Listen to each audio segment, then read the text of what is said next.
Hey, I'm Blake Wharton. On this episode of Does It Moto, we are in Casa Grande, Arizona at Moto Land. We're here with BVC Off-Road. We're gonna be testing out the Honda 450 big wheel. Pretty exciting. Let's go check it out.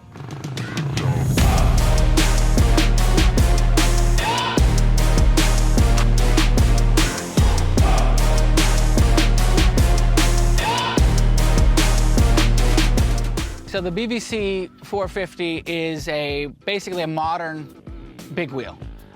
We all remember the big wheels of the 80s. I grew up on one, but they were not super capable on a track. So the idea with this episode is let's take all the modern things that we have on our motorcycles, let's put some big wheels on it, let's see how it fares. What is it gonna take to ride a bike like this? You need tons of masculinity. You need a giant shoe size for that peg, and a lot of chest hair.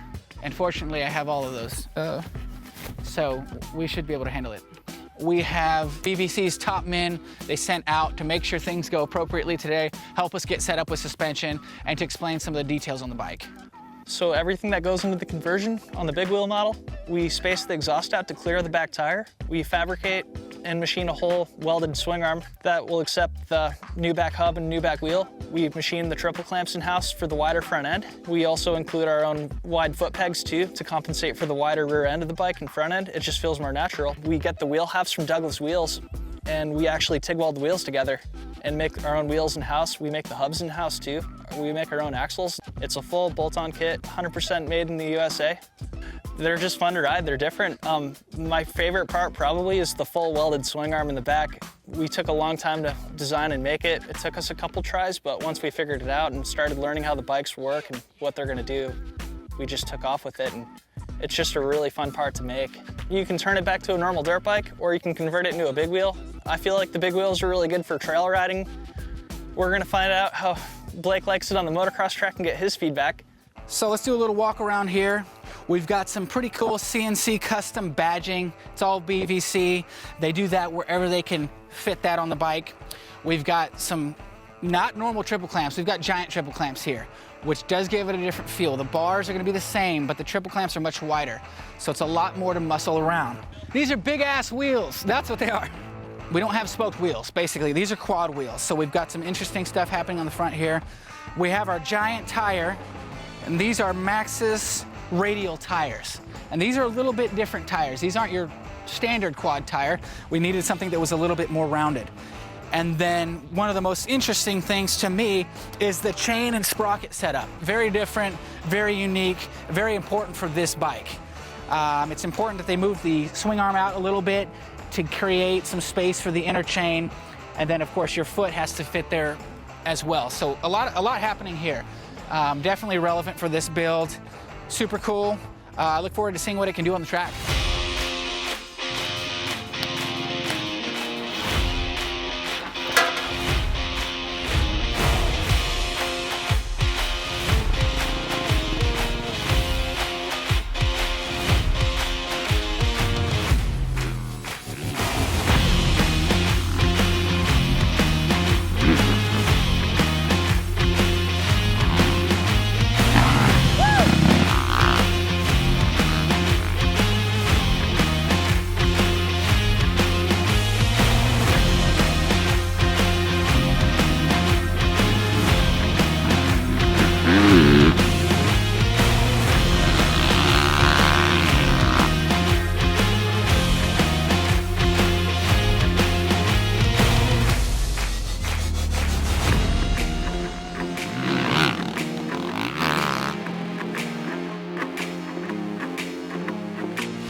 We ride one lap at a time now. That's about my moto.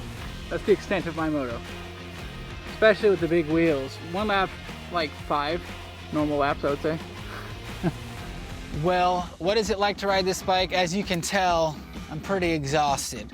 It pretty much worked me over. Of course, I haven't been riding a whole lot lately, but I feel like I got run over by a big wheel. It felt like I just did, 12 motos yesterday and 8 today. So that's a feeling I haven't felt in a while.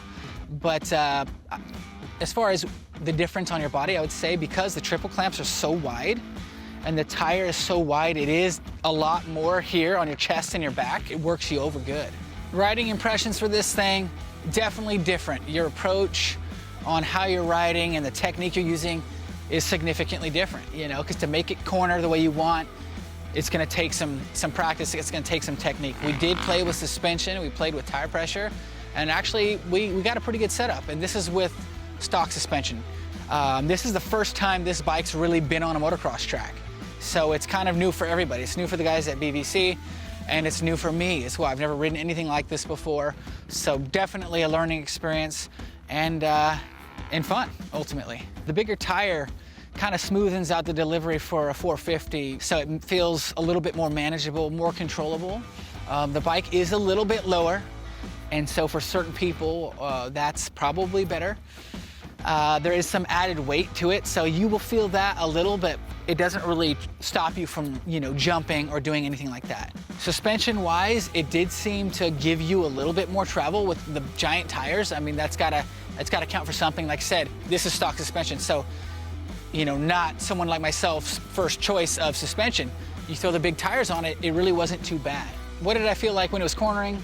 You have to know how to make the thing corner. You have to know how to use your front brake, how to use your clutch, your lean angles. And you have to be very patient, as you notice. It's very, very much a bike that you can really ride pretty well when the track's set up and your line choice is there. As far as jumping goes, it was almost normal. On the bigger jumps that are more spread out, it's really not bad. You do feel a little bit more weight in the front end.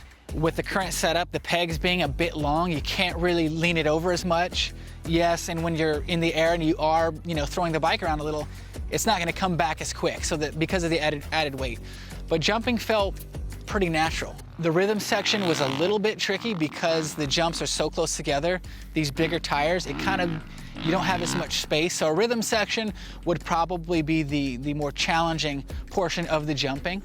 But scrubbing, whipping a little bit and airing out a big jump is no problem.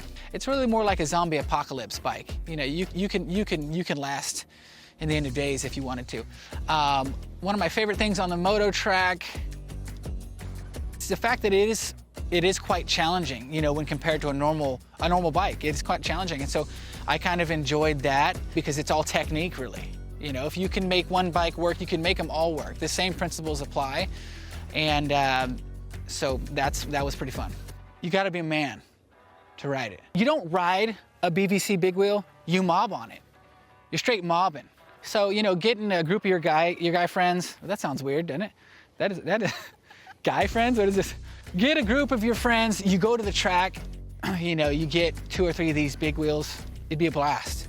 And that's really what it's about. It's fun, it's a variation of what we already love. We love motorcycles, that's what we're here doing, The question we came here to answer today is, does it moto? And yes, the answer is, it does moto. The BVC Honda 450 big wheel motos, it was a great time.